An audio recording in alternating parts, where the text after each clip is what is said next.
What you seek is seeking you. Rumi.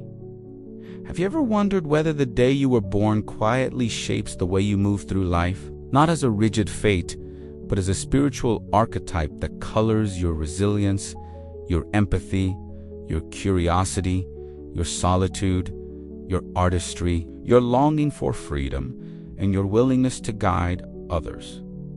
The idea is simple and intimate. Look at the calendar day you came in, and you'll find a Mirendura, empath soul, seeker, artisan, mystic, hermit, guy light, or Rebelice living pattern, each a way your spirit naturally leans when tested or called. Perhaps you've noticed you absorb other people's moods so easily that you forget your own needs. Perhaps you're the one others lean on when storms hit, forging strength under pressure. Maybe you are endlessly drawn to learn and share, or to create beauty from humble materials, or to seek what hides beneath the noise of ordinary life. Maybe you love quiet more than crowds, or shine as a dependable mentor, or feel a holy restlessness that press us against stale rules. The invitation is not to box yourself in. It is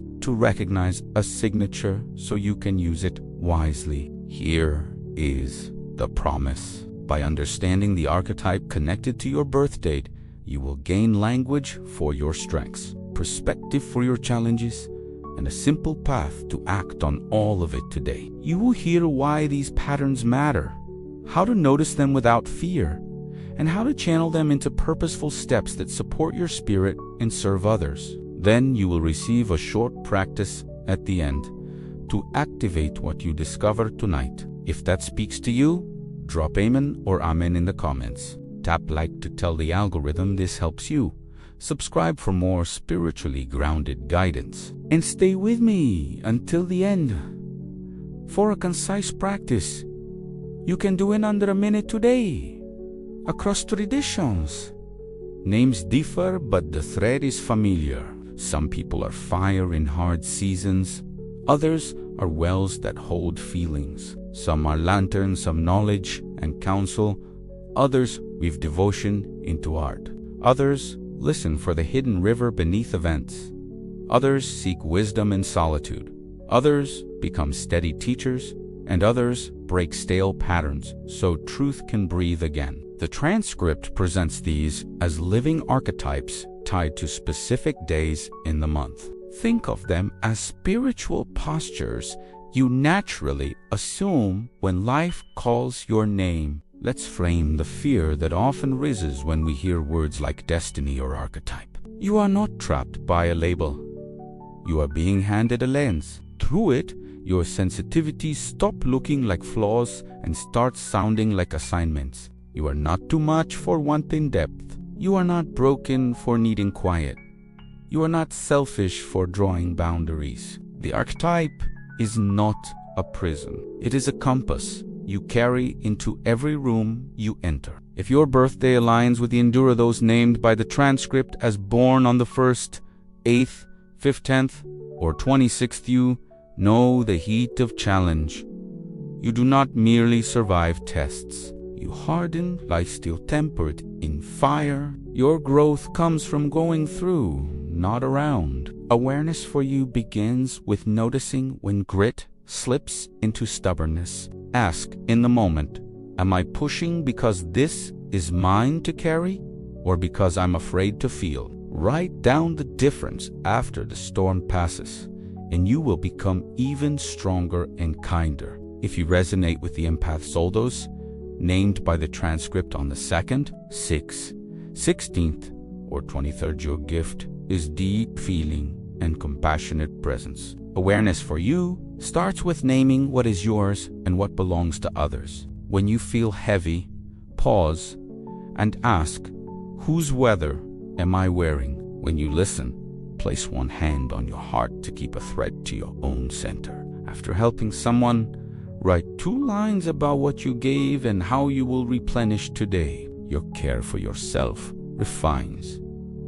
your care for others. If you are the Siqueiros, named by the transcript on the 3rd, 9th, 18th, or 25th. You hunger for wisdom and share what you learn. Awareness for you begins when curiosity outruns presence. Notice when more information becomes a way to avoid a feeling or a decision. Close the book for a breath and ask, what have I already learned that wants to be lived? Capture one sentence in your notes that translates knowledge into a step you will take before sunset. If you carry the artisandos named by the transcript on the 4th, des, 17, or 20, 17, your creativity's devotion in motion. Awareness for you is noticing when perfectionism chokes joy. When you feel the urge to fix another brushstroke or rewrite a sentence yet again, ask, does this change add soul or only soothe fear?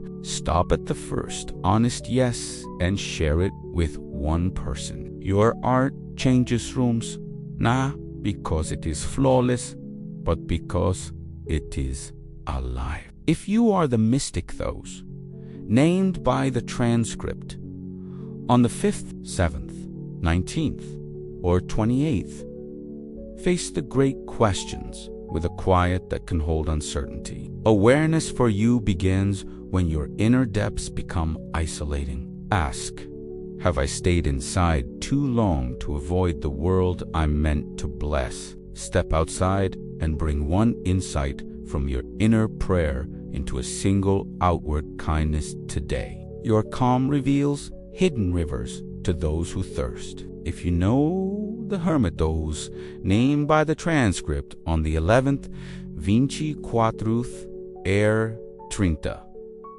Solitude is not a punishment but a path to clarity. Awareness for you starts with the difference between nourishing quiet and numbing withdrawal. Ask, is my silence restoring me or hiding me? When it restores, honor it fully. When it hides, invite one trusted voice into your circle and speak one honest sentence aloud. The right kind of quiet sharpens your seeing and deepens your compassion. If you shine as the Gilaitos, named by the transcript, on the 12th, 21 Street, or 29, you are the steady mentor, practical and warm. Awareness for you begins when helping becomes rescuing. Ask, am I guiding or carrying? Choose one question that helps the other person find their own answer instead of placing yours in their hands. Your support turns on lanterns in other people's minds, and the path glows for everyone. If you carry the rebel dose named by the transcript on the 14th, 22 ND, or 31 Street, you challenge the status quo for love of freedom and truth. Awareness for you starts with the difference between reaction and revelation. Ask, am I breaking this because it is false or because I am frustrated? Before you move, imagine the better world you are making room for and name one graceful action that aligns with it today. Your courage clears stale air so hearts can breathe. Now, let's move from awareness to alignment. If you are an endurer, choose a brief reflection. At the end of each hard day, sit for a minute and name the one lesson the heat taught you. Speak it gently, as if to a friend. Your resilience turns from force into wisdom that others can trust. If you are an empath soul, choose a small ritual of return after you comfort someone. Wash your hands slowly or step outside for 3 breaths, blessing what you felt and releasing what is not yours. Your boundaries make your kindness durable. If you are a seeker, close your study session with one actionable sentence and a simple commitment. Say it aloud. Today, I will try this. Let the body learn what the mind discovered. If you are an artisan, begin your creative time with gratitude for the process, not the outcome. Whisper, today I make something honest. When criticism rises inside you, place a palm on your chest and keep going for 2 more minutes before editing. Your devotion lives in the making. If you are a mystic, pair your contemplation with a grounded gesture that serves someone nearby. Light a candle and send a message of encouragement to one person. Let the unseen produce a seen kindness. If you are a hermit, bless your quiet space.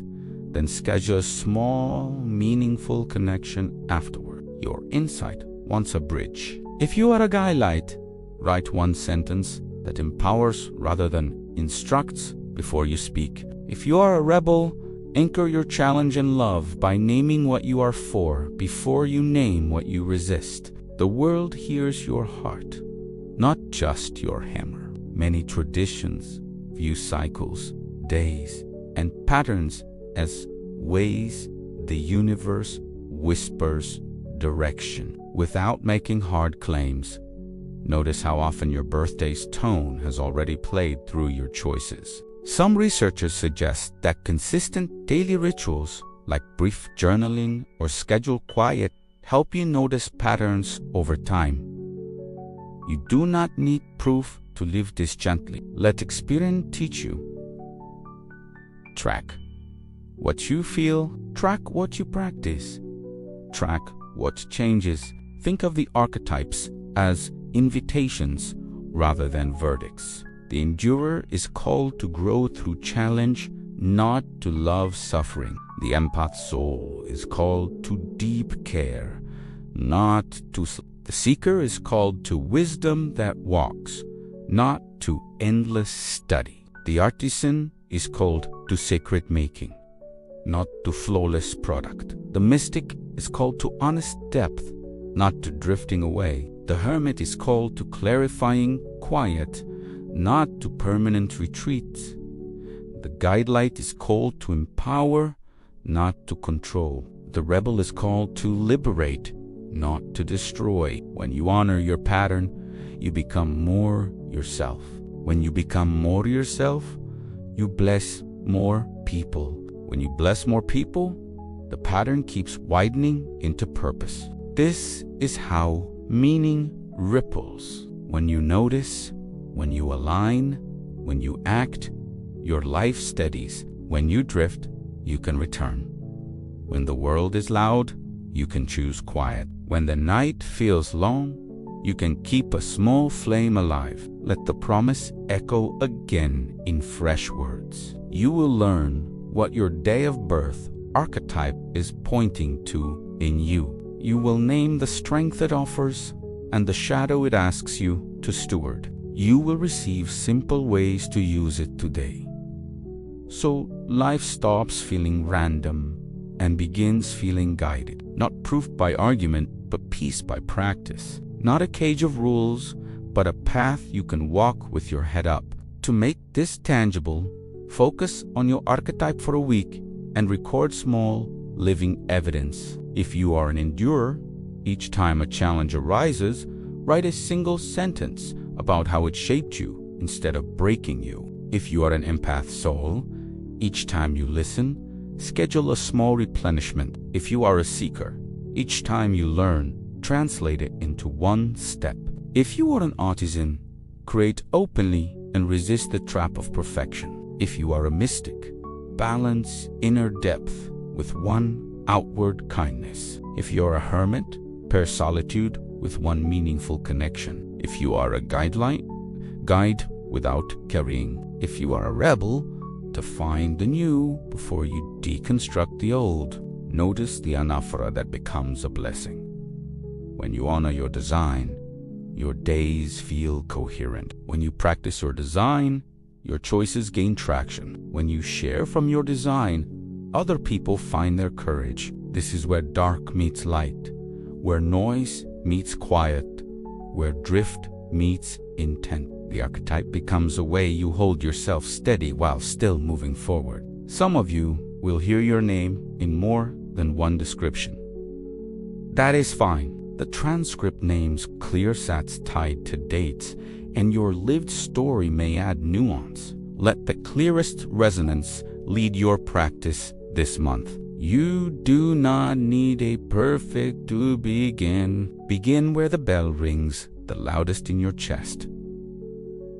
Wisdom arrives while walking. If you're uncertain which archetype resonates, read them again slowly and listen to your body. The endurer feels like warmth in the chest when facing a problem. The empath soul feels like a surge in the heart when someone shares pain. The seeker feels a bright curiosity behind the eyes. The artisan feels a humming in the hands. The mystic feels a deep pull in the belly. The hermit feels a clean spaciousness around the mind. The guidelet feels a patient steadiness in the voice. The rebel feels an electric honesty along the spine. Follow this signal that keeps returning. Here is your micro practice for tonight. Sit where you are. Place one hand over your heart and one over your belly. Close your eyes for 3 slow breaths. Whisper the name of the archetype that rings true for you, or simply say, "Show me." On the next exhale, ask, "What is one small action I can take in the next hour that expresses this truth?" Wait for the simplest answer. Open your eyes. Do that one thing before you go to sleep. Small steps build a bright road. Thank you for sharing this time and attention with me. Tell me your birthday number and which archetype resonates most, and what you will try tonight. If this helps, subscribe and share it with a friend who needs clarity. And then queue up our next video, exploring daily rituals for your archetype, so you can keep the momentum going.